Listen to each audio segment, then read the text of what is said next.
Et bonjour tout le monde, aujourd'hui on se retrouve pour une nouvelle théorie One Piece, donc c'est parti, bon visionnage. L'un des plus grands mystères de One Piece est bien sûr l'issue du combat de Magellan contre Mr. Two Bone Clay. Ce combat dont l'issue reste encore incertaine s'est déroulé pendant l'arc d'Ippel Down. Une petite piqûre de rappel s'impose. Lors de l'arc Ippel Down, alors que Luffy, Buggy et Co s'enfuyaient, un obstacle de taille se dressait devant eux, la porte de la justice. Il fallait donc que quelqu'un aille ouvrir cette porte depuis Ippel Down. Mr. Two Bone Clay se désigne volontaire pour y aller, et grâce à ses pouvoirs, il y arriva en prenant l'apparence de Magellan. Le problème, c'est qu'ensuite Magellan est arrivé et ils sont tombés de nez à nez, s'ensuivit d'un combat dont personne ne connaît encore l'issue.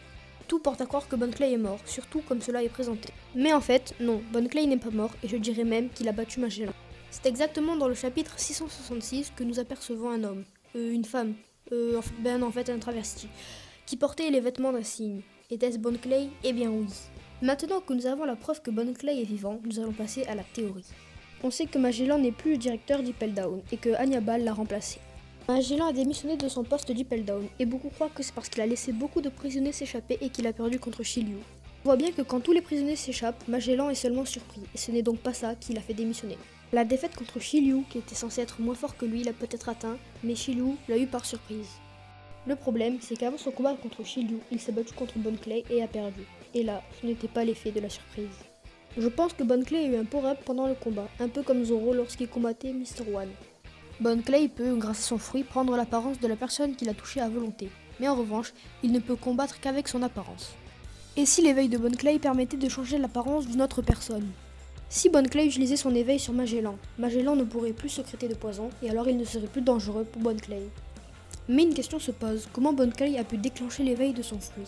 Vu que Bone Clay l'aurait éveillé pendant le combat, il n'aurait donc pas eu d'entraînement, ce qui est donc quasiment impossible. Eh bien moi j'ai la réponse. Tout comme Zoro, il était dans une situation critique.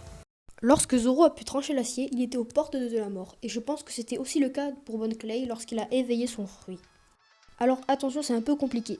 Je pense que si le poison de Magellan touche la peau d'une autre apparence que celle de Bone Clay, cela supprime l'apparence dans le registre de Bone Clay et ça fatigue aussi l'utilisateur du fruit du démon, donc en l'occurrence Bone Clay. Le combat se poursuivit et c'est alors qu'il ne restait à Bone Clay plus que les apparences des chapeaux de paille. Il serait alors dans un état de fatigue extrême car il aurait perdu toutes ses autres apparences. Mais ce n'est sûrement pas ça qui a déclenché son éveil, mais bien sûr la peur de perdre les souvenirs de ses amis. Et c'est alors que l'éveil de Bone Clay s'est manifesté.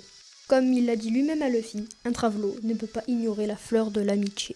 Et si on va encore plus loin, on peut remarquer que lors de sa capture à Alabasta, c'était un petit peu la même présentation de sa mort. Mais finalement, il n'est pas mort. Alors peut-être que Bone Clay est toujours vivant. Et ce n'est pas peut-être, mais c'est sûr.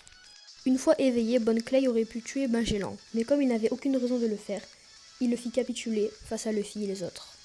Plus tard, Magellan comprit qu'il avait échoué en tout point, et c'est ce qui le poussa à démissionner de son poste d'Ippel Down. Encore une fois, sur l'illustration du chapitre 666, on apprend que Bone Clay a remplacé Ivankov. Il est donc devenu le chef des newcomers. Ivankov a le pouvoir de changer le sexe de chaque personne. Et bien, avec son éveil, Bone Clay pourrait faire la même chose, et c'est pour ça qu'il a été choisi pour remplacer Ivankov. Je pense avoir fait le tour de toutes mes idées, donc cette théorie prend fin. Et voilà les amis, c'est déjà la fin de cette petite théorie, donc j'espère qu'elle vous a plu. Donc comme d'habitude, vous mettez un pouce bleu et vous abonnez à la chaîne si ça vous a plu. Vous mettez aussi les notifications pour être au courant de toutes mes vidéos. Vous partagez la chaîne, vous écrivez un commentaire, bref, vous connaissez la musique. Vous pouvez aussi rejoindre mon Discord pour discuter.